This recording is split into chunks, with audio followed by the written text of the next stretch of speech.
చిరంజీవి గారి latest movie అయిన మనశంకర Varaprasad movie review.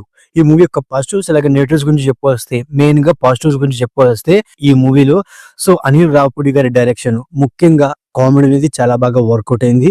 అంతేకాకుండా వింటేజ్ చిరంజీవి గారిని పరిచయం చేశారు. అండ్ అలాగే చిరంజీవి గారి కామెడీ టైమింగ్ ని చాలా బాగా వర్కౌట్ చేశారు. అండ్ అలాగే ఈ మూవీలో కొన్ని ఎమోషన్ సీన్స్ కూడా చాలా బాగా వర్కౌట్ అయినాయి. ముఖ్యంగా ఈ మూవీలో యాక్టర్స్ పర్ఫార్మెన్స్, అది కూడా మన చిరంజీవి గారు అండ్ అలాగే నయనతార గారు అండ్ అలాగే విక్టరీ వెంకటేష్ గారి క్యారెక్టర్, సెకండ్ హాఫ్ లో విలన్ క్యారెక్టర్, అండ్ అలాగే ఈ మూవీలో చిరంజీవి గారు వెంకటేష్ గారు వీళ్ళిద్దరి మధ్య వచ్చే సీన్స్, ముఖ్యంగా ఈ మూవీ యొక్క బీజిఎం, సినిమాటోగ్రఫీ, ప్రొడక్షన్ వాల్యూస్ ఈ మూవీకి పాజిటివ్స్. ఇక నెగటివ్స్ పరంగా చెప్పొస్తే స్టోరీ పాయింట్ అనేది ఒక రొటీన్ గా ఉంది. స్క్రీన్ పే అనేది ఒక ప్రెడిక్టబుల్ వేలో వెళ్ళిపోతుంది. ఇంటర్వెల్ కు ముందు వచ్చే మామ అల్లుళ్ళు పాడే సాంగ్ అనేది నాకు అంతగా వర్కౌట్ అవ్వలేదు. అండ్ అలాగే ఈ మూవీలో హీరో హీరోయిన్స్ లవ్ ట్రాక్ అనేది సోసోగా ఉంది.